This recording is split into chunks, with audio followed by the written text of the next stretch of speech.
DHS still hasn't been funded. TSA workers still aren't being paid. Also, I guess we need to bring some attention to the fact that the Border Patrol officers are also not being paid, but there's much more of a highlight on TSA not being paid because it's disrupting people's lives. However, now, somehow, because they made sure that ICE funding was already approved through a certain window of time, now ICE will be deployed into airports. Now, my whole thing was, they presented it very misleading because they made it seem like ICE was going to replace TSA. No, they put ICE in there because they're starting to notice that these long lines are now the petri dish for them to be able to snatch people up if they're undocumented. But let's take a second back. You have to have a real ID. In order to have a real ID, you have to be a citizen, right? Okay, cool. Now, let's actually take that further because the whole SAVE Act, when it comes to like voter identification and stuff like that, they don't want us to be able to use our ID. They want us to be able to use like passports, birth certificates, and other things. But that's also a money funnel because now you're saying in order for me to vote, I need a passport. That's insane because now the government makes more money off us because they're able to demand that we need a passport and in order to be able to vote.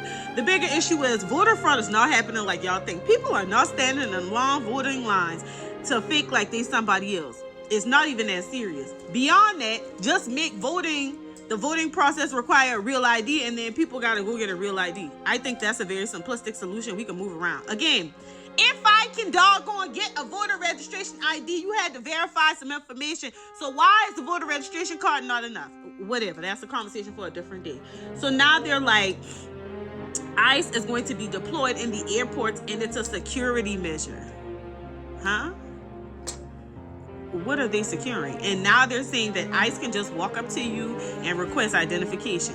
Now, some people are implying that you probably just need to have your passport because your ID is not going to be enough. But if I got a real ID, then you already verify my information? Okay, cool. So now you're telling me take a passport even if I'm not using it. I don't have no problem with that because before I got the real ID, I was traveling with my passport anyway to cool with whatever. Now, in addition to that, it has created this major frenzy where everybody's getting to the airport 4, 5, 6 hours before they flight. But there are a few things that I need y'all to understand. TSA don't open until 3:45, 4 o'clock. Yes, baby. Like I was saying, make sure y'all check to confirm what time does TSA open at your airport. Because y'all getting in the line at 3 o'clock and it's a line because TSA don't open until 3:45. It's important that y'all decide to go on the airport's website and look up the TSA wait times, because I've done that because I have flights coming and I wake up in the window of time that I would need to get to the airport. And so what I have been able to confirm is that at the 6 o'clock time frame, it is probably like 10 minutes or so of a wait. It's in the green. So now I get to the airport at 3 for what? Obviously, the line going to be longer at 3 if all of y'all decide to get there at 3. Now, my flight doesn't leave until 8. The other thing that I'm noticing is that morning flights got a better chance of you not having to get there at the crack of dawn. I'm hoping that my flight later this year, which is during 4th of July weekend, which I normally don't travel on holidays, but I just had to be at Essence. That flight in the middle of the day. My sister don't play about no flights, and she always think the plane's gonna leave her prior to all this happening. So I know she gonna have me at the airport, I don't know, at like 10 a.m.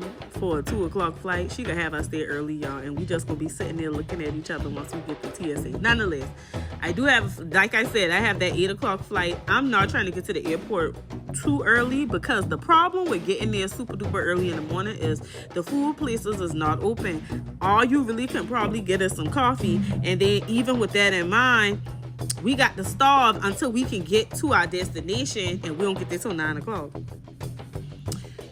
Now, what I will probably do is pack me some chips or something because I ain't gonna make it outside of being able to buy something to drink. But I just want y'all to like do all your research. Yes, I understand that the TSA wait times are a real thing. Atlanta Airport, obviously one of the largest airports in the country. Lines are long, chaotic, blah, blah, blah. As far as I'm concerned, they have websites out here where you can check the wait times, like average wait times in certain time frames. They even have some websites where you can check the wait time in relation to your particular flight. They got the airline and the time frame that it leaves, and it will predict for you what time you actually need to get there. And it's doing it like your flight is either today or tomorrow, so you can at least do it 2 days ahead. Use your resources, Google, do everything. Don't rely just on social media, because it's going to create a frenzy and you're going to lose your mind.